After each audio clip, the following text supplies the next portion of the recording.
Vous allez, avec l'aide de Hachem, prendre le psaume dans le Tehillim.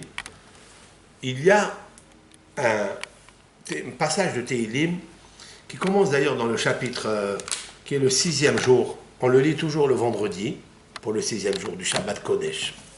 C'est là où on se prépare pour le Shabbat Kodesh, qui est chez Mikadosh. Mon nom est Kadosh, comme le mot Matar, que je vous ai expliqué. Et nous sommes le 6e jour, c'est-à-dire en rappelant les 6 extrémités, Hesed, Gevurah, Tiferet, ce sont les 6 extrémités qu'il y a dans le jour du Shabbat. Puisqu'à partir de dimanche, c'est Avraham, c'est-à-dire le Hesed, etc., jusqu'au 6e jour que c'est Yosef. Donc il y a ici les 6 extrémités qui se trouvent dans la cristallisation de l'eau. Le Magen David. Il y a le psaume 111, c'est-à-dire Kouf Yud Aleph. Ce psaume-là, Kouf Yud Tet. Je me suis trompé. Voilà, Kouf Yud Tet. Là, pas Kouf Yud Aleph. Le voilà, Kouf Yud Tet. 119. 119. C'est le début de psaume, ce n'est qu'un psaume, mais qu'il inclut à l'intérieur de lui tout l'alphabet depuis Aleph, après vous avez le Bet, après vous avez le Gimel, d'accord? Il est par ordre alphabétique. David Ameler, par le roi HaKodesh, il a écrit quelque chose pour réparer les 22 lettres de l'alphabet par lesquelles on doit étudier la Torah, et des fois on ne le fait pas, et des fois on abîme, par exemple, quelqu'un qui vole. C'est Gezel, oui. Gezel commence par la lettre Gimel. La lettre Gimel va s'incruster dans ses os, va s'incruster dans son organe. Dans l'organe, il a volé une pomme. Il a mangé cette pomme. Il a volé à son patron quelque chose, je ne sais quoi. Et il a mangé avec. Cette nourriture, elle va aller et elle va inscrire dans tous les organes la lettre Gimel, du mot Gezel. Comment enlever cette lettre-là alors qu'elle est enracinée et elle fait dérégulation des 4 organes qui se trouvent dans le corps humain, c'est-à-dire le foie, la bile, la rate et les poumons. Ils sont l'essentiel ici dans le Tiferet, dans le corps de l'homme, ici. C'est-à-dire il s'agit de Yaakov Avinu. Comment il nous faut réparer ça? Il nous faut employer les 22 lettres de l'alphabet pour aller faire évacuer, faire un lavage des lettres qui se sont inscrites à l'intérieur des organes, qui nous provoquent la maladie, qui nous provoquent la fatigue, qui nous provoquent toutes les infections qui existent en l'homme. Alors qu'est-ce qu'on fait? Je vais vous proposer quelque chose. Nous allons prendre le mot Hamaïm, c'est-à-dire l'eau. Hamaïm. Nous allons lire le psaume He, c'est-à-dire la lettre He, Hamaïm. Le voilà. Ce psaume entier. Horeni Hashem derech hokech. Enseigne-moi Hachem, montre-moi Hachem, derrière le chemin Hukecha de tes commandements. Et je vais bien les observer. Il faut lire et traduire. Essaye de me faire comprendre ta Torah. Je vais l'observer de tout cœur. Voilà le psaume He. Après, vous allez à la lettre Mem. La lettre Mem, c'est le mot pour obtenir Maïm, Hamaïm. La lettre Mem, nous allons faire ensemble la lettre Mem. La voilà. De quoi s'agit-il? Ma ahavti toratecha kol hayom hi sihati. David Ameler dit le Talmud, dans le traité Berachot, toute la nuit, il faisait des louanges à Hachem. C'est marqué dans le Zohar HaKadosh que quand il terminait la nuit, le matin, quand il arrivait le matin avant de faire sa prière, voici ce qu'il disait David Ameler. Ma ahavti toratecha kol hayom hi sihati. Combien j'aime ta Torah, Kolayom, toute la journée, c'est mon dialogue. Toute la journée, la Torah est mon dialogue, ma discussion. David Ameller, quand il mange, il étudie la Torah, il pense à la Torah. Quand il va travailler dans son bureau, dans son métro, il a la Torah en tête. Ma ahavti Toratecha. C'est très intéressant. Regardez avec moi. Ma, vous savez que ma, c'est l'eau. Okay, on l'a dit plusieurs fois dans un cours. Vous allez l'écouter bientôt. Ma ahavti Toratecha. Regardez les initiales. Ma, c'est même. Aleph, ahavti. Toratecha, tav. Il y a 3 lettres. Il y a 3 mots. Les initiales, c'est 3 lettres. Quelles sont les 3 lettres? Aleph, Mem, Tav. C'est-à-dire Emet. Aleph, Mem, Tav, le mot Emet. Combien j'aime ta Torah? Pourquoi je l'aime tellement ta Torah? Parce que je sais quelle est la vérité. À Botaï, on ne connaît pas le patrimoine grandiose que nous possédons dans le Ham Israël.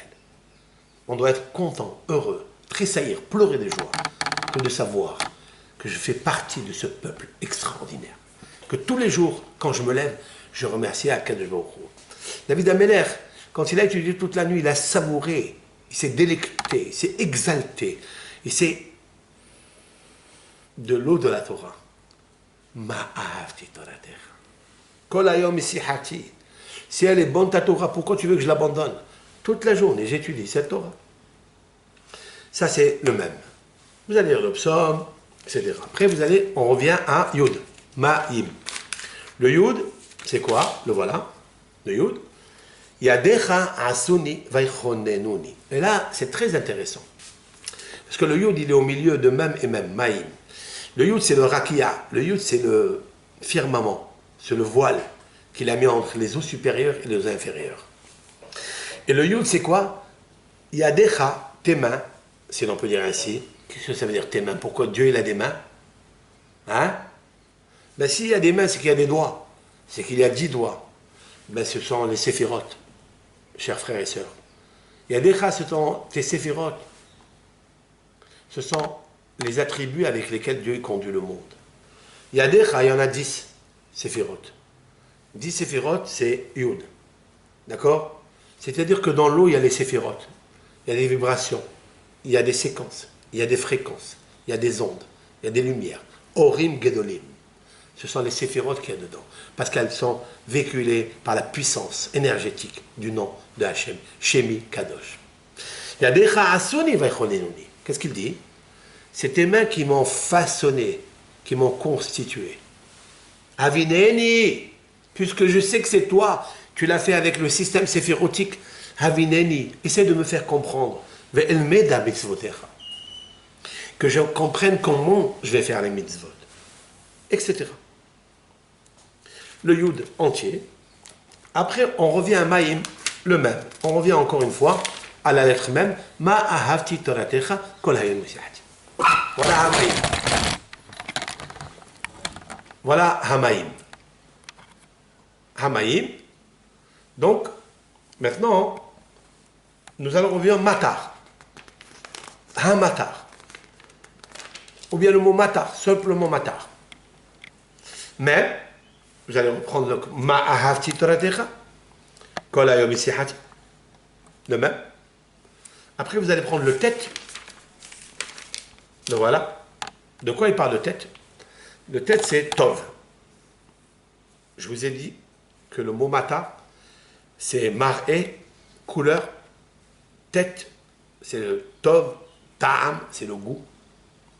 Et Resh, c'est Reah, l'odeur. C'est vrai? On prendra donc le tête de Matar, qui est Tov asita im abdecha. Du bien tu as fait avec ton serviteur. Hachem kidvarecha. Quel bien tu as fait, Hachem, avec ton serviteur? Kidvarecha. Tes paroles.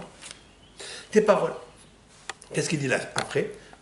Tuv ta'am vada'at la medeni. Le meilleur et le meilleur goût de la connaissance, s'il te plaît, enseigne-moi Hachem. Ça veut dire, autrement dit, que dans le Matar, il y a des secrets inouïs, insoupçonnés dans l'eau de pluie, qui est en train de m'écouter, qui est en train d'enregistrer. Qui veut mitzvocha emanti? Parce que je crois en tes mitzvot. La emuna, elle est dans l'eau. La emuna, elle est dans l'eau. Non, c'est que la emuna, elle est dans l'eau. Ben, c'est très clair. Parce que si vous prenez le mot maïm, hamaïm, qui est la valeur numérique 90, mais la phonétique, elle donne le mot amen. À l'intérieur, vous trouverez 91. Si on écrit le he avec aleph, d'accord, he avec aleph, vous trouverez 91. C'est amen. Parce que dans l'eau, il y a la amen, il y a la emuna, parce qu'il y a le nom de Dieu à l'intérieur.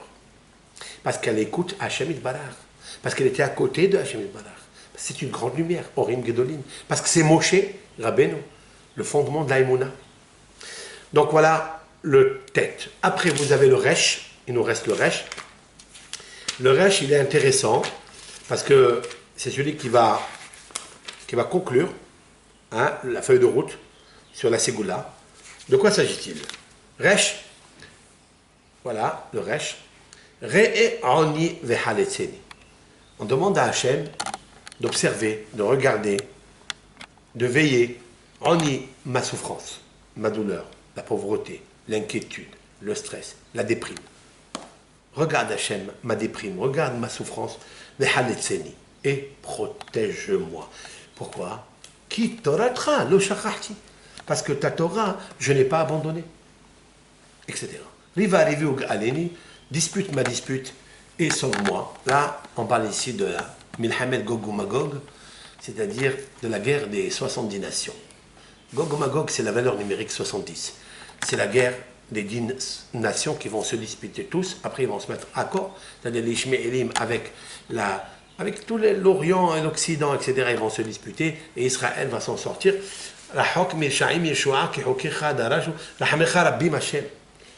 Ta miséricorde est grandiose, Hachem.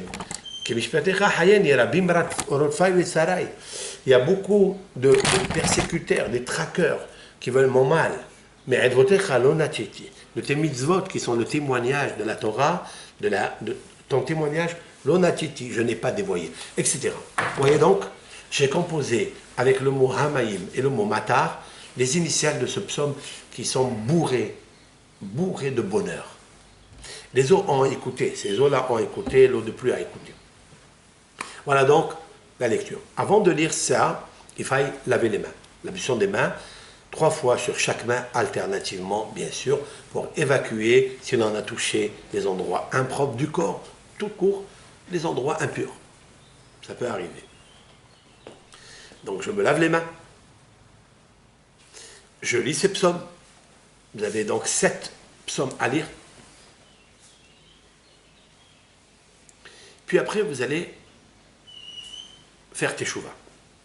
C'est-à-dire, vous allez prendre le tahanunim, vous savez, après la prière.